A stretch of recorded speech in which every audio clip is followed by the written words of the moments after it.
할렐루야. 우리의 삶을 주님께서 붙들어 주시고 인도하여 주십니다. 우리 생명 되시는 주님을 오늘도 온전히 바라보기 원합니다. 함께 찬송합니다. 찬송가 255장 너희 죄 흉악하나. 찬송가 255장입니다. 너희 죄 흉악하나 눈과 같이 희겠네. 너희 죄 흉악하나 눈과 같이 희겠네. 죄의 빛 흉악하나 희게 되리라. 주홍빛 같은 내 죄, 주홍빛 같은 내 죄, 눈과 같이 희겠네.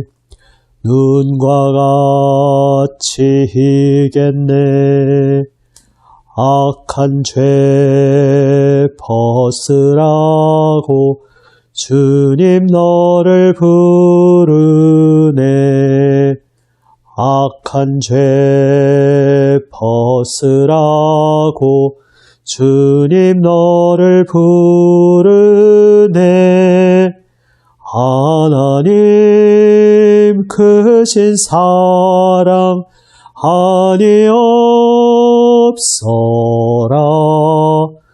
악한 죄 벗으라고 악한 죄 벗으라고 주님 너를 부르네. 주님 너를 부르네. 너희 죄 사해 주사 기억 아니하시네. 너희 죄 사해 주사 기억 아니하시네. 불쌍한 사람들아 오라 하시네. 너희 죄 사해 주사 너희 죄 사해 주사 기억 아니하시네. 기억 아니하시네. 아멘.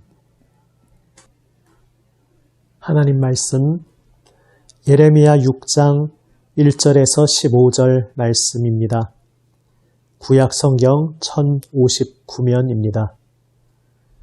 예레미야 6장 1절에서 15절 말씀 세 번역으로 읽습니다. 너희 베냐민 자손아, 예루살렘에서 도망쳐 나와서 피하여라. 너희는 드고아에서 나팔을 불고 베탑게렘에서는 봉화불을 올려라. 재앙과 파멸이 북쪽에서 밀려온다. 딸 시온은 아름답고 곱게 자랐으나 이제 내가 멸망시키겠다. 이방 왕들이 군대를 몰고 도성으로 접근하여 성읍 사방에 진을 칠 것이다. 제각기 원하는 자리에 진을 칠 것이다. 그런 다음에 이르기를 모두 공격 준비를 하여라. 만반의 준비를 해놓고 기다려라. 공격 개시 시각은 정오 정각이다 하는구나. 그러다가 갑자기 야간 공격으로 바꾸면서 너무 늦었다. 날이 저문다. 저녁 그림자가 점점 길어진다. 야간 공격을 해서 시온의 궁전들을 헐어버리자 한다. 나 만군의 주가 이미 적군에게 이렇게 명하였다. 너희는 나무를 모두 자르고 예루살렘을 점령할 흙 언덕을 쌓아라. 예루살렘은 심판을 받아야 할 도성이다. 그 도성 안에서는 탄압이 자행되고 있다. 샘이 물을 솟구쳐내듯이 그 도성은 죄악을 솟구쳐내고 있다. 그 도성에서 들리는 것은 폭행과 파괴의 소리뿐이다. 나의 눈앞에 언제나 보이는 것은 병들고 상처 입은 사람들 뿐이다. 예루살렘아, 이 고난을 경고로 받아들여라. 그렇지 않으면 나의 마음이 너에게서 떠나갈 것이다. 그래도 받아들이지 않으면 내가 너를 황무지로 만들고 아무도 살 수 없는 땅이 되게 하겠다. 나 만군의 주가 말한다.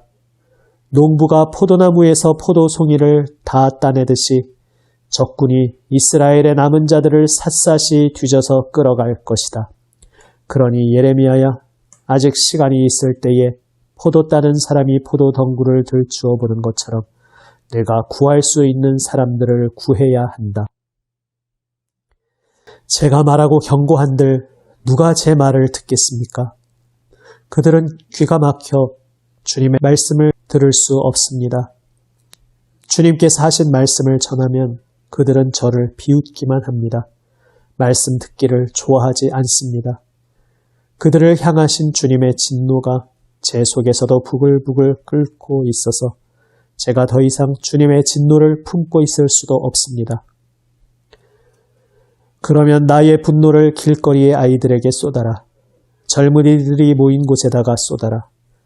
결혼한 남자들과 결혼한 여자들이 잡혀갈 것이다. 청년이 잡혀가고 죽을 날을 기다리는 노인도 잡혀갈 것이다. 그들의 집은 다른 사람들에게로 넘어가고 밭과 아내들도 다 함께 다른 사람들의 차지가 될 것이다. 내가 손을 들어서 이 땅에 사는 사람들을 칠 것이기 때문이다. 나 주의 말이다.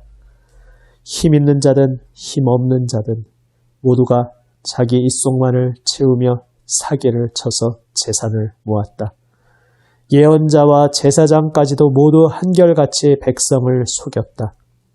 백성이 상처를 입어 앓고 있을 때에 괜찮다, 괜찮다 하고 말하지만 괜찮기는 어디가 괜찮으냐. 그들이 그렇게 역겨운 일들을 하고도 부끄러워하기라도 하였느냐. 천만에 그들은 부끄러워하지도 않았고 얼굴을 붉히지도 않았다. 그러므로 그들이 쓰러져서 시체 더미를 이룰 것이다. 내가 그들에게 벌을 내릴 때에 그들이 모두 쓰러져 죽을 것이다. 나 주의 말이다. 아멘. 예루살렘의 대파국이 일어날 것이라고 말씀하십니다. 한때 영화롭고 아름다웠던 성읍,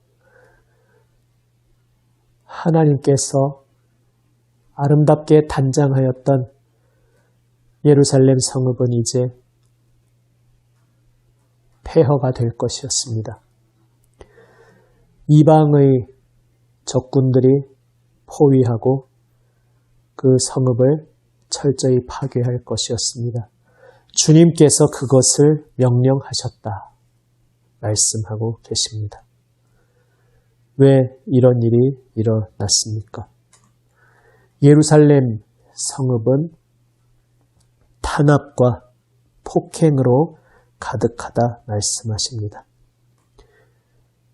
하나님의 말씀 앞에 엎드리지 않고 죄악의 욕망에 들끓으면서 다른 사람들을 아프게 하고 자기 욕심만을 채우고 그리하여 하나님의 택함 받은 그 아름다운 성읍은 상처 가득한 죄악이 가득한 성읍이 되어버렸습니다. 이제 그 모든 끔찍한 죄악에 대해 하나님께서 그 죄값을 물으시겠다 말씀하십니다. 그래서 우리는 인간의 관점에서 그저 예루살렘이 당하는 재앙이 불쌍하다 이렇게 생각할 것이 아니라 하나님께서 아름다우신 계획과 뜻으로 그 백성을 부르셨는데 그들이 얼마나 끔찍하게도 하나님을 멀리하고 하나님의 말씀을 싫어하고 죄악을 사랑하며 그리하여 서로서로 피 흘리고 상처를 내는 그러한 어둠의 삶을 살았는지 그것에 대해 경악하고 몸을 떨어야 하는 것입니다. 이 심판 가운데에서도 하나님께서는 예언자에게 말씀하십니다. 부지런히 움직여서 한 사람이라도 하나님께 돌아올 수 있도록 그리하여 하나님의 구원을 입을 수 있도록 하나님의 말씀을 그들에게 전하여라. 하나님께서는 예언자에게 말씀하십니다. 그러나 예언자는 탄식하며 부르짖습니다. 주님, 제가 안 한 것이 아닙니다. 하나님의 말씀을 제가 다 전하였지만 그들이 말씀을 듣지 않았습니다. 비웃기만 하였습니다. 예레미야는 탄식합니다.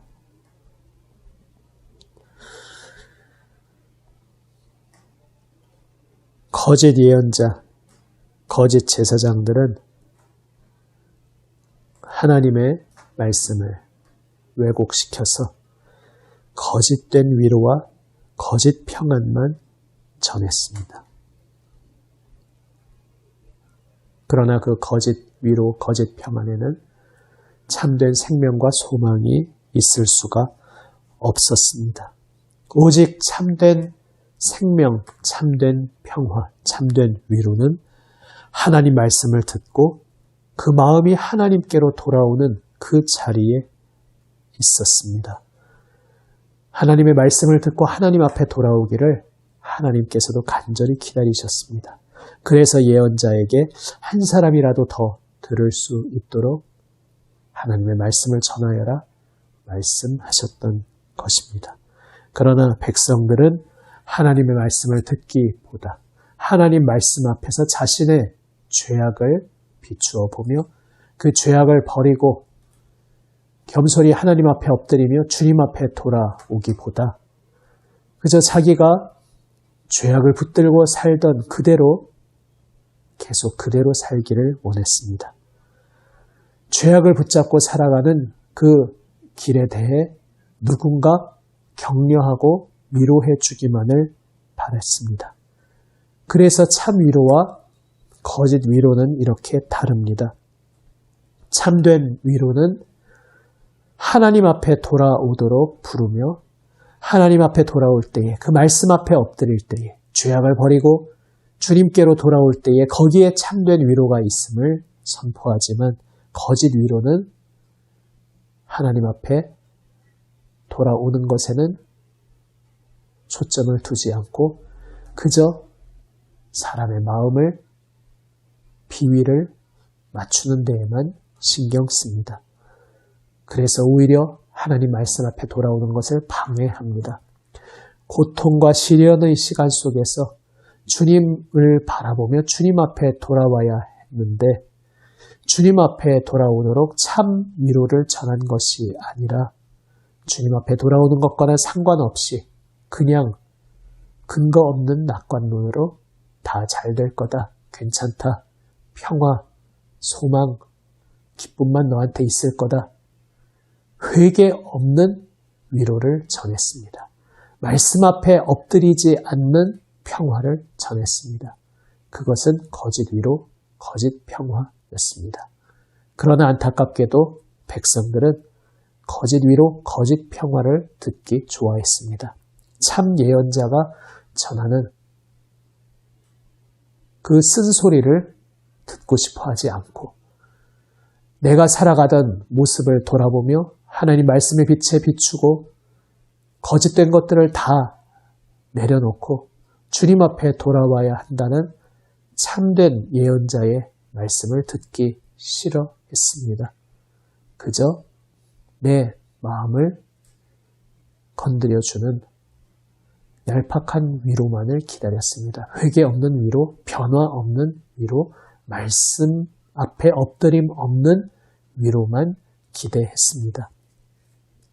어제 본문 마지막 부분처럼 거짓 예언 앞에서 백성들이 그것을 좋아하는 그러한 비극적인 장면입니다. 하나님의 말씀은 때로 쓰고 아플 수 있습니다. 우리의 부끄러운 것들, 우리의 죄악, 우리의 잘못된 것들을 비춰주며 그것들을 다 버리고 생명길로 돌아와야 한다고. 내가 지금 나름대로 쌓아 올렸던 것들을 다 갈아엎어버리고 헛되게 쌓아 올린 모든 것들을 다 뒤로 하고 참된 생명길로 돌아와야 한다고 말씀하시기에 주님의 말씀은 우리에게 쉽지 않고 부담스럽게 느껴질 수 있습니다. 그러한 부담 없이 그저 위로만 받기만 바라는 것은 당시 이스라엘 예루살렘 백성뿐만 아니라 오늘 이 시대의 우리의 모습일지도 모릅니다. 그저 내 감정, 내 마음에 약간의 위안, 위로를 받기 원한다면 성경 말씀이 아니라 다른 어떤 감동적인 이야기들, 드라마, 글들에서 그런 것을 더 찾기 쉬울지도 모르겠습니다. 그러나 죄악을 버리고 주님 앞에 돌아와 주님 말씀 앞에 엎드림으로써 얻게 되는 참된 위로, 참된 평화는 오직 주님 말씀 앞에 나를 낮추고 내가 붙잡고 높이고 있던 나의 뜻을 말씀 앞에 내려놓고 쓴소리라 할지라도 마다하지 않고 정말로 주님께서 나에게 무엇을 말씀하시는가 겸손히 귀를 열고 마음을 열고 듣는 그 자리에 오직 참된 위로가, 참된 평화가 있습니다. 사랑하는 여러분, 주님의 참된 위로, 말씀으로 돌아오라는 그 참된 위로의 목소리를 쓴소리처럼 들릴 수 있지만 그 속에 참된 위로의 비밀이 담긴 주님의 말씀을 오늘 우리 가슴 깊이 새기기 원합니다. 기도하시겠습니다. 아버지 하나님, 쓴소리라 할지라도 주님 말씀 앞에 저희의 모든 생각 내려놓고 겸손히 엎드리게 하여 주시옵소서. 이 땅의 위로 내 감정 위주로 맞추어주는 위로에 머물러 있지 않고 주님 앞에 돌아오고 주님 앞에 엎드려서 얻게 되는 참된 위로의 자리에 들어가게 하여 주시옵소서. 주님의 빛을 저희의 마음에 비춰주시고 주님 말씀 앞에 엎드리게 하여 주시옵소서. 우리 주님 예수님 이름으로 기도드립니다. 아멘. 하늘에 계신 우리 아버지, 아버지의 이름을 거룩하게 하시며 아버지의 나라가 오게 하시며 아버지의 뜻이 하늘에서와 같이 땅에서도 이루어지게 하소서. 오늘 우리에게 일용할 양식을 주시고 우리가 우리에게 잘못한 사람을 용서하여 준 것 같이 우리 죄를 용서하여 주시고 우리를 시험에 빠지지 않게 하시고 악에서 구하소서. 나라와 권능과 영광이 영원히 아버지의 것입니다. 아멘. 오늘도 주님 말씀 앞에 온전히 엎드리기 원합니다. 말씀 가슴에 새기며 모든 것 기도로 주님 앞에 아뢰며 나아갑니다. 주님의 중보 자리, 우리를 불러주시는 그 자리에 감사함으로 나아가 교회를 위해 세상을 위해 기도하시는 주님의 기도에 함께 동참하기 원합니다. 기도하시겠습니다.